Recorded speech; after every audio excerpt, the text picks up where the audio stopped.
Welcome, friend, to WordBites, where I share bite-sized messages that will bring big-time changes to you. I'm Wumi Ademola. You know, if you want to have a great year this year and you want to have a great life, there are 3 things you must absolutely avoid doing in your life. I call them the 3 C's because they all begin with the letter C. The first word is this, the word compare. Friend, if you want to be great and if you want to do great things, you must not compare yourself with somebody else. The Bible in 2 Corinthians chapter 10 verse 12 says, "For we dare not class ourselves or compare ourselves with those who commend themselves." Further on, it now says that they, comparing themselves among themselves, are not wise. It's not wise to compare yourself with somebody else, and it's not going to take you forward in life.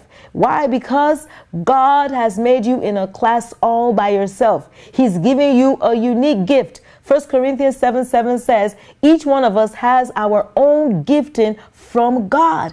And so stay content with your gift. Invest in your gift. Be the best you can be. That's what the Bible says in 1 Peter 4:10. It says, as we have received our own gift from God, we must minister that gift. We must use that gift as a steward of the manifold grace of God. So use that gift God has given you.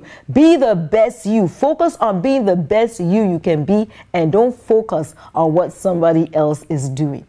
The next C is this. It is the word criticize. The word criticize. What does it mean to criticize? It means to find fault with others. It means to focus on the negatives or the wrongdoings in another person's life. Well, that's just as detrimental to your success as comparing is. Jesus himself said it in Matthew chapter 7. He said it in verse 1. He said, "Do not judge and criticize and condemn others, so that you may not be judged, criticized, or condemned yourself." In other words, what goes around comes around. When you criticize somebody else, it boomerangs back onto you. And also another thing is this: when you focus on somebody else's fault, you ignore the own shortcoming that you have in your own life, the things you need to work on in your own life. Jesus further down, he went on to say that why should you find fault and focus on the fault of somebody else who has just a little speck in their eye while you have a huge log in your life? So criticism, when you criticize other people, it shifts the focus off of you to somebody else. You ignore your own faults, you continue in your own faults, and as a result, consequently, you do not make progress. So the next C you must avoid is the word criticism.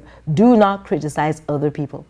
And the last C is the most important thing. It's something that you absolutely must make up your mind to stop doing in your life, and it's the word complain.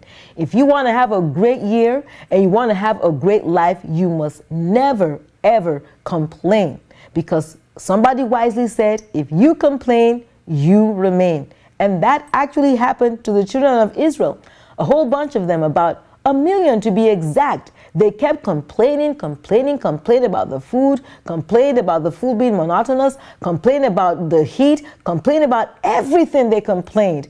And as a result, they remained. They never made it to the promised land. The Bible tells us that they all perished in the wilderness. That's what happened. Numbers chapter 14, the Lord said concerning them, "The carcasses of you who have complained against me shall fall in this wilderness." All of you.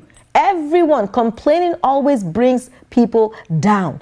God said, all of you who complained against me shall fall in this wilderness. You will never get to the promised land. Friend, that's not going to be your portion. And so no matter what's going on in your life, just like the Bible tells us in Job 9:27, it says, "Forget your complaint, put off your sad face and wear a smile." Wear a smile. Worship God. And like Hannah, when you forget about your complaint, when you wear a smile, when you worship God, God is going to remember you. God is going to visit you, and God is going to give you the breakthrough that you desire. Thank you for listening to WordBites today. I do trust you were blessed. Please share this podcast with a friend. And if you've not already done so, subscribe to our channel. See you next week with another great episode of WordBites.